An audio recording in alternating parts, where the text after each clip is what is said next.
Shalom, selamat pagi buat anak-anak teacher semuanya. Hari ini kita kembali ke pembelajaran agama. Namun sebelum mulai belajar, jangan lupa kita berdoa dulu dan membaca Alkitab, supaya apa yang dipelajari hari ini dan yang sebelumnya boleh diingat kembali dan dimengerti, dan kamu juga semakin diberkati oleh Tuhan. Mintalah kepada Tuhan supaya kamu diberkati, mengingat pelajarannya kembali, dan diberi selalu kesehatan. Baiklah anak-anak teacher, mari persiapkan bukunya dari buku Pendidikan Agama Kristen dan Budi Pekerti. Nah, hari ini kita akan belajar dari bab 7 bagian 1. Anak-anak teacher persiapkan bukunya ya.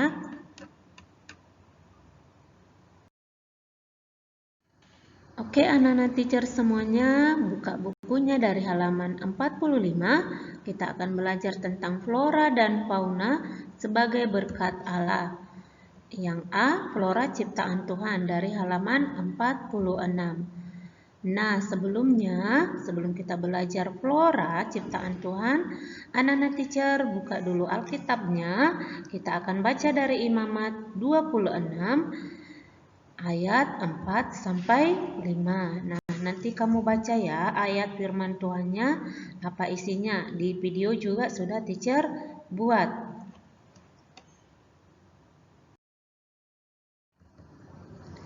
Allah menugaskan manusia untuk merawat, memelihara flora dan fauna.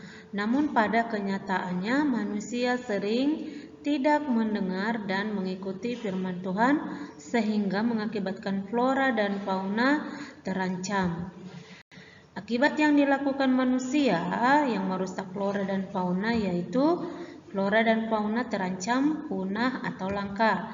Yang kedua, menebang pohon sembarangan akan membuat tanah longsor, tanah menjadi kering karena terlalu banyak terkena sinar matahari, dan kandungan air di dalam tanah berkurang karena tidak ada tempat penyimpanan air.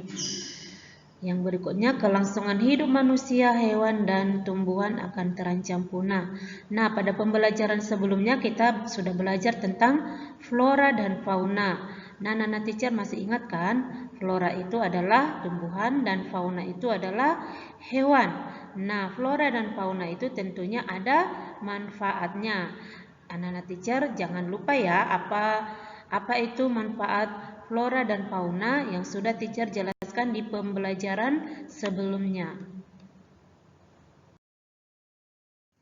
Baiklah anak-anak teacher, kita akan masuk ke dalam flora dalam Alkitab. Di dalam Alkitab ada beberapa tumbuhan yang dipakai untuk dijadikan sebagai parfum, sebagai obat-obatan atau rempah-rempah, dan sebagai makanan.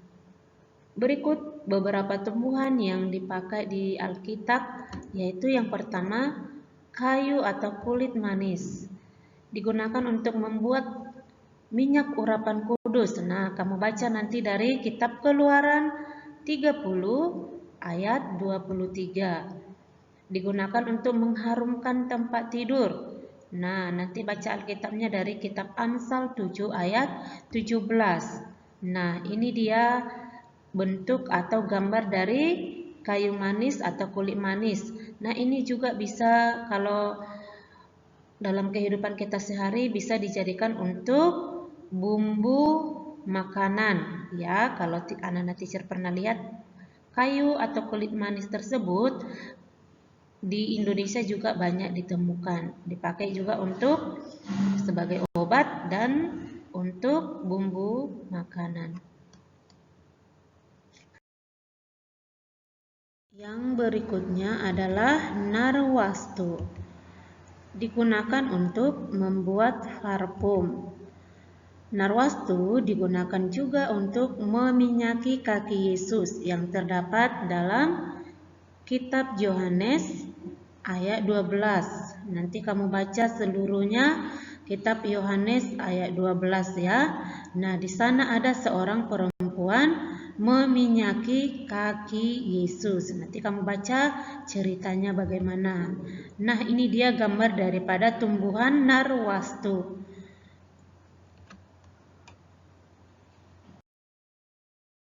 Yang berikutnya adalah pohon ara. Buahnya dapat dijadikan makanan.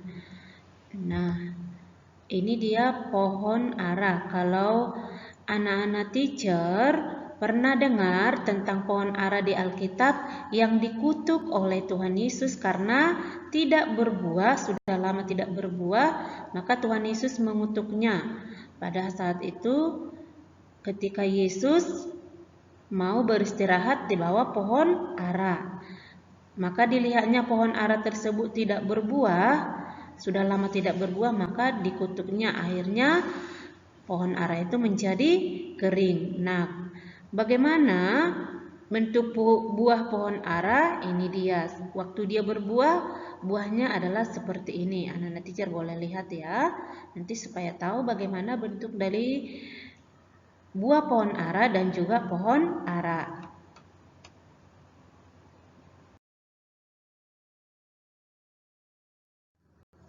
Yang berikutnya adalah mur dan kemenyan.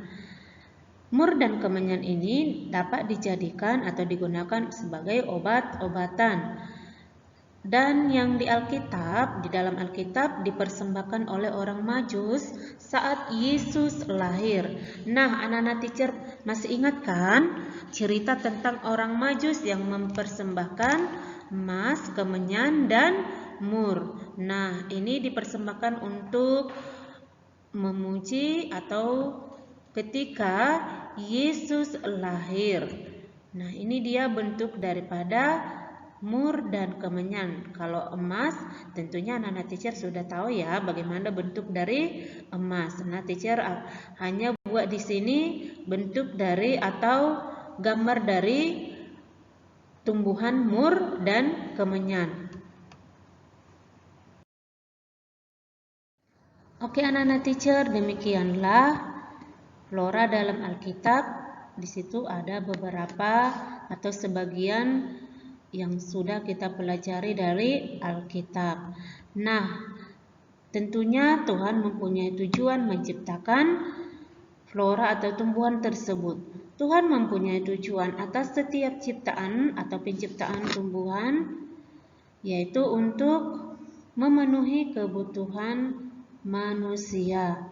Oleh sebab itu, kita sebagai makhluk ciptaan Tuhan yang paling mulia harus mengucap syukur karena Tuhan sudah menyediakan kebutuhan manusia. Nah, di sana ada kata paling mulia. Kenapa disebut manusia adalah ciptaan Tuhan paling mulia? Karena Tuhan menciptakan manusia itu istimewa. Istimewa di sana manusia memiliki akal budi dan pikiran.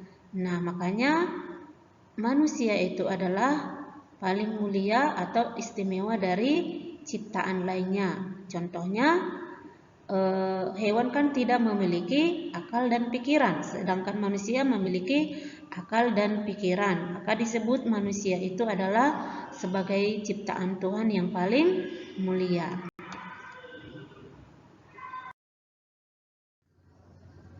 Baiklah anak-anak teacher semuanya, demikian pembelajaran agama hari ini. Terima kasih sudah menonton videonya. Anak-anak teacher semuanya, nanti pelajaran yang ada di video tolong dicatat yang penting-pentingnya supaya nanti ada catatannya dan pelajarannya semakin dipahami. Oke anak-anak teacher semuanya, terima kasih. Tuhan Yesus memberkati.